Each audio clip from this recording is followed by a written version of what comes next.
உச்ச பாதுகாப்புடன் வைத்தியசாலையில் அனுமதிக்கப்பட்ட நெட்டன்யாஹூ.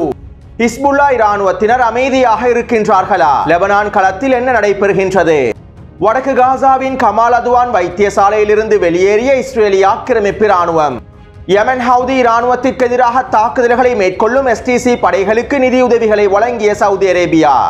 பயங்கரவாத தாக்குதலினால் கொல்லப்பட்ட ஈரானின் போலீஸ் உளவு பிரிவினுடைய தலைவர்.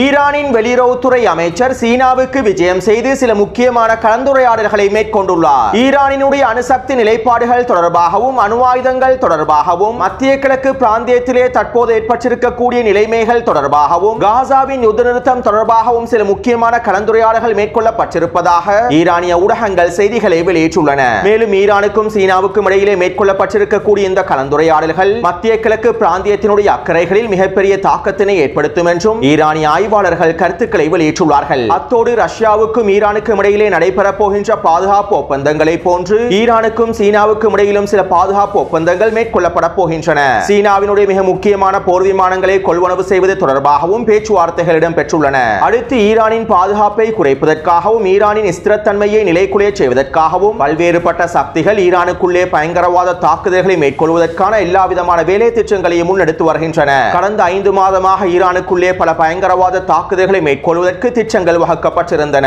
இருப்பினும் இந்த பயங்கரவாத தாக்குதல்களில் அதிகளவானவை முழுமையாக முறியடிக்கப்பட்டுள்ளது. இப்படியான நிலைமையில் நேற்றிரவு ஈரானின் போலீஸ் உளவு பிரிவினுடைய தலைவரை இலக்கு வைத்து பயங்கரவாத தற்கொலை தாக்குதல் ஒன்று மேற்கொள்ளப்பட்டுள்ளது. இந்த தாக்குதலில் ஈரானின் போலீஸ் உளவு பிரிவினுடைய தலைவர் படுகொலை செய்யப்பட்டுள்ளார். அவரோடு இன்னும் சில வீரர்கள் படுகாயமடைந்து இருப்பதாகவும் தெரிவிக்கப்படுகின்றது. மேலும் இந்த பயங்கரவாத தாக்குதலோடு சம்பந்தப்பட்டிருக்கக்கூடியவர்கள் கைது செய்யப்பட்டிருப்பதாகவும் தெரிவிக்கப்படுகின்றது. பாகிஸ்தானை தளமாக கொண்டு இயங்கக்கூடிய பயங்கரவாத அமைப்பொன்றே இந்த பயங்கரவாத தாக்குதலை மேற்கொண்டிருப்பதாக பொறுப்பேற்றுள்ளார்கள். அத்தோடு ஈரானுக்குள்ளே பயங்கரவாத தாக்குதல்களை அதிகரிப்பதற்காக ஈரானின் எல்லையினூடாக அதிகளவான ஆயுதங்களும் வெடிமருந்துகளும் கடத்தப்பட்டு வருகின்றன. மேலும் ஈரானிய உளவு பிரிவினுடைய சோதனைகளின் மூலமாக 3000க்கும் அதிகமான ஆயுதங்களும் வெடிகுண்டுகளும் கண்டுபிடிக்கப்பட்டுள்ளன. இதனால் தற்போது ஈரானிய எல்லைகளின் பாதுகாப்பு அதிகரிக்கப்பட்டிருப்பதாகவும் தெரிவிக்கப்படுகின்றது. மேலும் ஈரானின் மேற்கு பிரதேசத்தினூடாகவும் கிழக்கு பிரதேசத்தினூடாகவும் ISIS பயங்கரவாதிகள் நுழைவதற்கு முயற்சி செய்து வருவதாகவும் புலனாய்வு தகவல்கள் வெளியாகியுள்ளன. சிரியாவில் தற்போது ஏற்பட்டிருக்கக்கூடிய நிலைமையை தொடர்ந்து ISIS பயங்கரவாதிகள் ஈரானுக்குள்ளே அதிகளவான தாக்குதல்களை மேற்கொள்வதற்கு திட்டமிட்டு வருவதாகவும் இந்த புலனாய்வு தகவல்கள் தெரிவிக்கின்றன. இதேபோன்று பாகிஸ்தானின் மஸ்துங் என்கின்ற பிரதேசம் ISIS பயங்கரவாதிகளுடைய முழுமையான கட்டுப்பாட்டுக்கு கீழால் கொண்டு வரப்பட்டிருப்பதாகவும் தெரிவிக்கப்படுகின்றது. பாகிஸ்தானின் மஸ்துங் பிரதேசத்தில் இருக்கக்கூடிய ஆயிரக்கணக்கான இளைஞர்கள் மூளை சலவை செய்யப்பட்டு ISIS பயங்கரவாதிகளாக மாற்றப்பட்டிருப்பதாகவும் ISIS பயங்கரவாதிகளுடைய மிக முக்கியமான உத்தியோகபூர்வ தளமாக இந்த மஸ்துங் பிரதேசம் மாறி இருப்பதாகவும் மத்திய கிழக்கு ஆய்வாளர்கள் சுட்டிக்காட்டியுள்ளார்கள். அதாவது மத்திய கிழக்கு பிராந்தியத்தில் இருக்கக்கூடிய பயங்கரவாதிகள் அவர்களுடைய பயங்கரவாதத்தை வளர்ப்பதற்கான பாதையினை வலுவூட்டி வருகின்றார்கள். ஒரு நாட்டுக்கும் இன்னும் ஒரு நாட்டுக்கும் இடையிலான பொருளாதாரத்தை வலுப்படுத்துவதற்காக எவ்வாறு பொருளாதார பாதைகள் காணப்படுகின்றதோ அதே போன்று இந்த பயங்கரவாதிகள் அவர்களுடைய பயங்கரவாத கொள்கைகளை வளப்படுத்துவதற்காகவும் பயங்கரவாதிகளுடைய எண்ணிக்கையினை அதிகரிப்பதற்காகவும் நாடுகளுக்கு இடையிலே சில பாதைகளை உருவாக்கியுள்ளார்கள். இந்த பாதைகளையே தற்போது பயங்கரவாத குழுக்கள் வலுப்பெறச் செய்துள்ளன. தற்போது சிரியாவானது பயங்கரவாதத்தின் கூடாரமாக மாறியிருப்பதனாலும் சிரியாவிலே பயங்கரவாத குழுக்களுடைய ஆதிக்கம் அதிகரித்திருப்பதனாலும் ஒவ்வொரு நாடுகளிலும் இருக்கக்கூடிய பயங்கரவாத குழுக்களுக்கு இடையிலான இந்த பாதையானது வலுவடைந்து வருகின்றது. இதற்கமைவாக சிரியாவிலிருந்து பாகிஸ்தான் வரையிலும் மத்திய ஆசிய நாடுகள் மூலமாக கிழக்காசியா வரையிலும் இந்த பயங்கரவாதிகளுடைய பாதைகள் புத்துயிர் பெற்று வருகின்றன.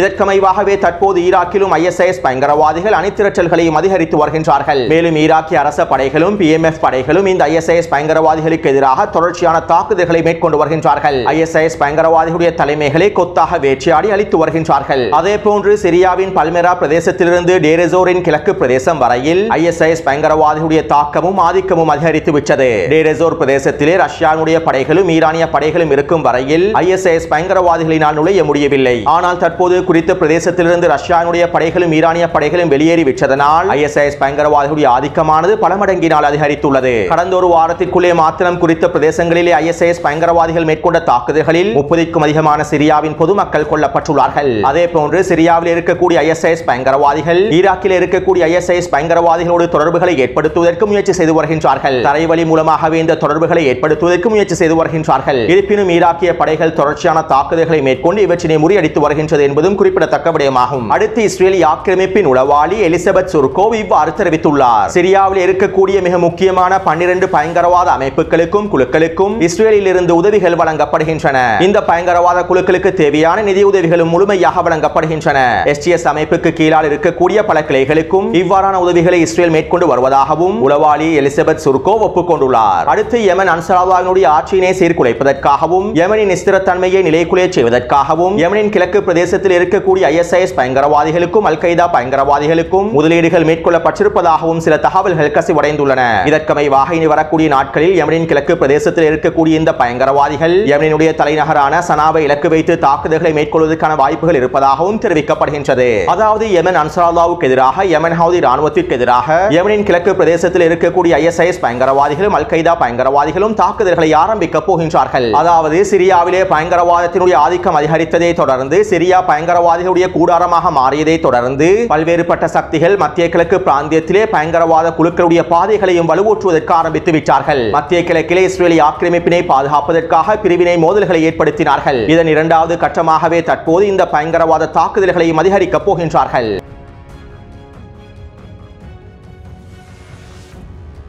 லெபனானில் தற்காலிக யுத்த நிறுத்தம் ஏற்படுத்தப்பட்டதற்கு பிறகு ஹிஸ்புல்லா இராணுவத்தினர் அமைதியாகி விட்டார்களா? லெபனான் யுத்த களத்திலே என்னதான் நடக்கின்றது என்கின்ற கேள்விகள் எழுப்பப்பட்டிருந்தன. உண்மையில் லெபனான் களத்திலே ஹிஸ்புல்லா இராணுவத்தினர் அமைதியாக இருக்கவில்லை. லெபனானினுடைய அரசியல் களத்திலே ஹிஸ்புல்லா இராணுவத்தினர் தீவிரமாக செயற்பாடுகளை மேற்கொண்டு வருகின்றார்கள். லெபனானுக்கான புதிய ஜனாதிபதி தெரிவு செய்யப்பட போவது தொடர்பாக முன்னைய காணொளிகளில் நான் தெளிவாக குறிப்பிட்டிருந்தேன். அமெரிக்காவும் இஸ்ரேலிய ஆக்கிரமிப்பும் துருக்கியும் சவுதி அரேபியாவும் ஒன்றிணைந்து லெபனானினுடைய புதிய ஜனாதிபதியாக லெபனான் அரசை இராணுவத்தினுடைய தலைமை அதிகாரியான ஜோசப் அவுனை தெரிவு செய்வதற்கு எல்லா விதமான சூழ்ச்சி திட்டங்களையும் மேற்கொண்டு வருகின்றார்கள். லெபனானிலே ஹிஸ்புல்லா இராணுவத்தினுடைய ஆதிக்கத்தினை குறைப்பதற்காகவும் தெற்கு லெபனான் பிரதேசத்திலிருந்து ஹிஸ்புல்லா இராணுவத்தினரை முழுமையாக வெளியேற்றுவதற்காகவும் லெபனானினுடைய ஜனாதிபதியாக ஜோசப் அவுனை தெரிவு செய்வதற்காக எல்லா விதமான வேலை திட்டங்களையும் முன்னெடுத்து வருகின்றார்கள். இப்படியான நிலைமையில் இவர்களுடைய இந்த சூழ்ச்சி திட்டங்களை முறியடிப்பதற்காகவும் அனைவரையும் ஒருங்கிணைத்து செல்லக்கூடிய ஒரு புதிய ஜனாதிபதியை தெரிவு செய்வதற்காகவும் ஹிஸ்புல்லா இராணுவத்தினர் எல்லா விதமான வேலை திட்டங்களையும் முயற்சிகளையும் மேற்கொண்டு வருகின்றார்கள்.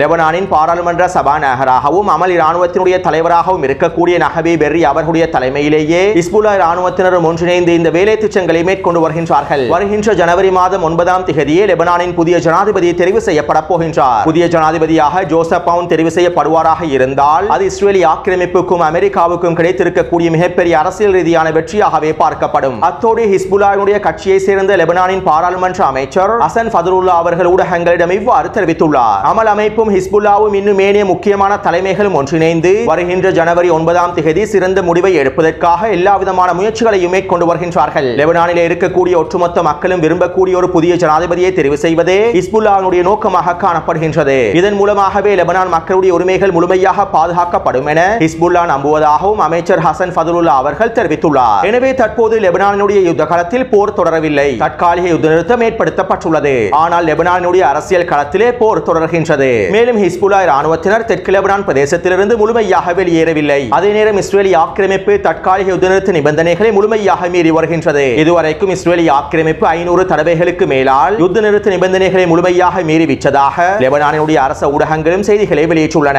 குறித்த வரைபடத்திற்கு அமைவாக தெற்கு லெபனான் பிரதேசத்தில் இருக்கக்கூடிய கிராமங்களுக்குள் இஸ்ரேலிய ஆக்கிரமிப்பு முழுமையாக நிலை கொண்டுள்ளது. குறித்த கிராமங்களில் இருக்கக்கூடிய வீடுகளையும் கட்டிடங்களையும் முழுமையாக தரைமட்டமாக்கி இந்த பிரதேசங்களை ஒரு இடையக மண்டலமாக மாற்றி வருகின்றது. லெபனானுக்குள்ளே தரைவழி தாக்குதல்களை மேற்கொண்டு இஸ்ரேலிய ஆக்கிரமிப்பு ராணுவத்தினால் அடைந்து கொள்ள முடியாத வெற்றி இலக்குகளை இஸ்ரேலிய ஆக்கிரமிப்பு ராணுவம் இந்த தற்காலிக யுத்த நிறுத்த காலப்பகுதிக்குள் அடைந்து கொள்வதற்கான வேலை திட்டங்களை முன்னெடுத்துள்ளது. இந்த நிலைமைகள் இஸ்ரேலிய ஆக்கிரமிப்பு ராணுவத்திற்கு சார்பானதாகவே அமைந்துள்ளன. இருப்பினும் இந்த சந்தர்ப்பத்திலே ஹிஸ்புல்லா ராணுவத்தினர் இஸ்ரேலிய ஆக்கிரமிப்புக்கு எதிராக பதிலடி தாக்குதல்களை ஆரம்பிக்கவில்லை. இஸ்ரேலிய ஆக்கிரமிப்பு யுத்த நிறுத்த நிபந்தனைகளை மீறினாலும் ஹிஸ்புல்லா ராணுவத்தினர் யுத்த நிறுத்த நிபந்தனைகளை மீறி எந்த விதமான தாக்குதல்களையும் மேற்கொள்ளவில்லை. ஏனென்றால் இஸ்ரேலிய ஆக்கிரமிப்பும் அமெரிக்காவும் தொடர்பாகவும் லெபனானினுடைய அரசியல் களத்தில் மிகப்பெரிய சூழ்ச்சிகளை மேற்கொண்டு வருகின்றன.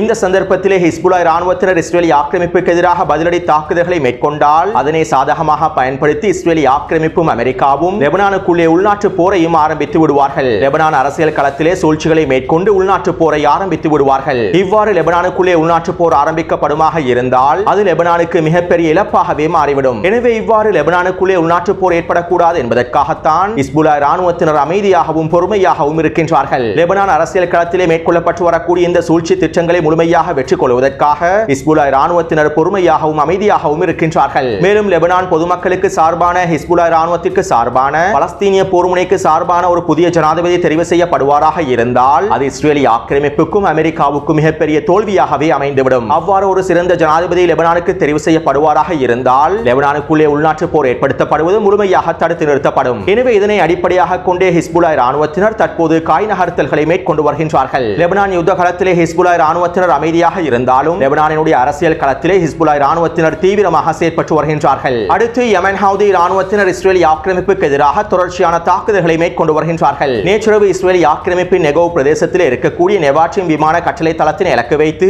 ஹைப்பர்சோனிக் பாலிஸ்டிக் ஏவுகணை தாக்குதல் ஒன்றை மேற்கொண்டுள்ளார்கள். இந்த தாக்குதல்கள் வெற்றிகரமாக மேற்கொள்ளப்பட்டிருப்பதாகவும் குறித்த விமான கட்டளை தளத்திலே சேதங்கள் ஏற்பட்டிருப்பதாகவும் தெரிவிக்கப்படுகின்றது. இருப்பினும் குறித்த தாக்குதலினால் ஏற்பட்டிருக்கக்கூடிய இழப்புகள் தொடர்பான தகவல்களை இஸ்ரேலிய ஆக்கிரமிப்பு ராணுவம் முழுமையாக தணிக்கை செய்துவிட்டது. அதேபோன்று யமன் ஹவுதி இராணுவத்தினர் அமெரிக்காவுடைய 32 மில்லியன் அமெரிக்க டாலர் பெறுமதியுடைய MQ-9 ட்ரோன் ஒன்றையும் சுட்டு வீழ்த்தியுள்ளார்கள். யமனுக்குள்ளே உளவு பார்ப்பதற்காக அமெரிக்கா தொடர்ச்சியாக ட்ரோன்களை அனுப்பி வருகின்றது. மேலும் வான்வழி தாக்குதல்களை மேற்கொள்வதற்காகவும் இந்த ட்ரோன்களை அனுப்பி வருகின்றது. இப்படியான நிலைமையிலேயே யமன் ஹவுதி இராணுவத்தினர் துல்லியமான தாக்குதல்களை மேற்கொண்டு அமெரிக்காவின் இந்த ட்ரோன்களை சுட்டு வீழ்த்தி வருகின்றார்கள். தற்போது வரை 13 MQ-9 ட்ரோன்களை முழுமையாக சுட்டு வீழ்த்தியுள்ளார்கள் என்பதும் குறிப்பிடத்தக்க விடயமாகும். அத்தோடு சவுதி அரேபியா தெற்கு பிரதேசத்தில் இருக்கக்கூடிய STS படைகளுக்கும் தெற்கு பிரதேசத்தினுடைய சிறிய அரசாங்கத்திற்கும் 500 மில்லியன் அமெரிக்க டாலர்களை வழங்கியுள்ளது. யமன் ஹவுதி இராணுவத்திற்கு எதிராக STC படைகள் தாக்குதல்களை மேற்கொள்வதற்கு தயாராகி வரக்கூடிய இந்த நிலைமையில் சவுதி அரேபியா இந்த 500 மில்லியன் அமெரிக்க டாலர்களை வழங்கியிருப்பது அவர்களை இராணுவ ரீதியாக பலப்படுத்துவதற்கான முயற்சியாகவே கருதப்படுவதாகவும் ஆய்வாளர்கள் குறிப்பிட்டுள்ளார்கள். ஏற்கனவே ஐக்கிய அரபு அமீரகம் STC படைகளுக்கு தேவையான எல்லாவிதமான ஆயுதங்களையும் சரக்கு விமானங்கள் மூலமாக யமனின் தெற்கு பிரதேசத்திலே களமிறக்கி இருந்தது.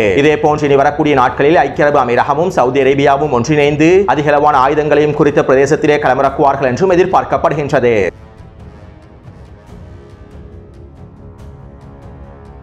இன்றைய தினம் நெட்டன்யாஹு வைத்தியசாலையில் அனுமதிக்கப்பட்டுள்ளார். நெட்டன்யாஹுவின் புரோஸ்டேட் சுரப்பி வீங்கி இருப்பதாகவும் இந்த சுரப்பியை அகற்றுவதற்காகவுமே நெட்டன்யாஹு வைத்தியசாலையில் அனுமதிக்கப்பட்டுள்ளார் என்றும் இதற்கான சத்திர சிகிச்சைகள் மேற்கொள்ளப்பட போகின்றது என்றும் நெட்டன்யாஹுவின் அரசு அலுவலகம் அறிக்கை ஒன்றினை வெளியிட்டிருந்தது. மேலும் இந்த சத்திர சிகிச்சையானது ஹடாஷாயின் வைத்தியசாலையினுடைய சுரங்க பாதையில் பாதுகாப்பாகவே மேற்கொள்ளப்படுவதாகவும் தெரிவிக்கப்பட்டுள்ளது. நெட்டன்யாஹுவின் குறித்த சத்திர சிகிச்சையின் போது வைத்தியசாலையை இலக்கு வைத்து பலஸ்தீனிய போராளிகள் தாக்குதல்களை மேற்கொள்ளலாம் என்கின்ற அச்சம் இருப்பதனால் தான் உச்ச பாதுகாப்பிலே சுரங்க பாதையில் வைத்து இந்த சத்திர சிகிச்சை மேற்கொள்ளப்பட்டு வருவதாகவும் இஸ்ரேலிய ஆக்கிரமிப்பு ஊடகங்கள் செய்திகளை வெளியிட்டுள்ளன.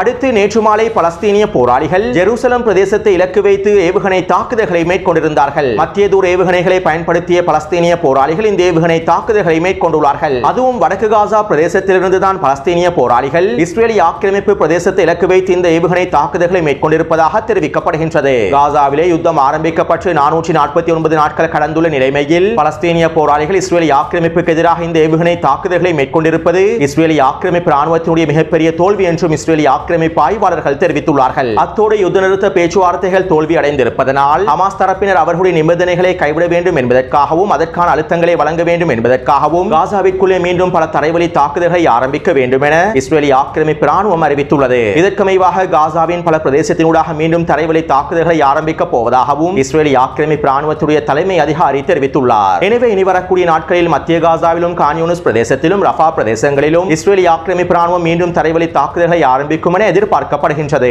அடுத்து இன்று மாலை இஸ்ரேலிய ஆக்கிரமிப்பு ராணுவம் வடக்கு காசாவின் கமால் அத்வான் வைத்தியசாலையில் இருந்து வெளியேறி இருப்பதாக தெரிவிக்கப்படுகின்றது. கடந்த 2 நாட்களாக இஸ்ரேலிய ஆக்கிரமிப்பு ராணுவம் கமால் அத்வான் வைத்தியசாலையை முற்றுகையிட்டு உச்சக்கட்ட கொடூர தாக்குதல்களை மேற்கொண்டிருந்தது. இந்த தாக்குதலிலே குறித்த வைத்தியசாலையில் இருக்கக்கூடிய பல நோயாளிகள் கொல்லப்பட்டிருந்தார்கள். மேலும் வைத்தியசாலையில் இருக்கக்கூடிய தலைமை வைத்தியர் உட்பட பல வைத்தியர்கள் கைது செய்யப்பட்டிருந்தார்கள். மேலும் குறித்த குறித்த வைத்தியசாலையினுடைய கட்டிடங்களை இலக்கு வைத்து வான்வழி தாக்குதல்களை மேற்கொண்டுள்ளார்கள். இவ்வாறு குறித்த வைத்தியசாலையை முழுமையாக அழித்ததற்கு பிறகு இன்று மாலை இஸ்ரேலிய ஆக்கிரமிப்பு ராணுவம் வைத்தியசாலையிலிருந்து வெளியேறி இருப்பதாக செய்திகள் வெளியாகியுள்ளன. அடுத்து பலஸ்தீனிய போராளிகளும் தொடர்ச்சியான தாக்குதல்களை மேற்கொண்டு வருகின்றார்கள். இதற்கமைவாக அபு அலி முஸ்தபா படையினர் பெய்ட் லாஹியா பிரதேசத்திலே ஸ்னைப்பர் தாக்குதலின் மூலமாக 2 இஸ்ரேலிய ஆக்கிரமிப்பு சிப்பாய்களை அளித்துள்ளார்கள். மேலும் குறித்த பிரதேசத்திலே உமர் அல் காசிம் படையுடன் ஒன்றிணைந்து கூட்டு தாக்குதல் ஒன்றை மேற்கொண்டுள்ளார்கள். இதன்போது ஒரு மெர்காவா போர்த்தங்கி வாகனத்தையும் ட்ரூப்ஸ் கேரியர் வாகனத்தையும் வெடிக்கச் செய்துள்ளார்கள். அடுத்து அல் கஸ்ஸாம் படையினர் ஜபலியாவின் அல் பலத் பிரதேசத்திலே ஸ்னைப்பர் தாக்குதல் மூலமாக ஒரு இஸ்ரேலிய ஆக்கிரமிப்பு சிப்பாயை அளித்துள்ளார்கள். மேலும் குறித்த பிரதேசத்திலே ஆஃபென்சிவ் தாக்குதல்களை மேற்கொண்டு பல இஸ்ரேலிய ஆக்கிரமிப்பு சிப்பாய்களை கொத்தாக தட்டி தூக்கியுள்ளார்கள். எனவே நேற்று மாலை 6 மணியிலிருந்து இன்று மாலை 6 மணி வரையில் கிடைக்கப்பெற்ற தகவல்களுக்கு அமைவாக காசாவின் யுத்தகாலத்தில் ஒரு மெர்காவா போர்த்தங்கி வாகனமும் ஒரு ட்ரூப்ஸ் கேரியர் வாகனமும் அளிக்கப்பட்டுள்ளது. 15க்கும் அதிகமான இஸ்ரேலிய ஆக்கிரமிப்பு சிப்பாய்கள் கொல்லப்பட்டும் படுகாயங்களுக்கும் உள்ளாக்கப்பட்டுள்ளார்கள். எனவே இந்த காணொலி தொடர்பான கருத்துக்களை பதிவிடுங்கள். தொடர்ந்து என்னுடன் இணைந்திருங்கள். நன்றி, வணக்கம்.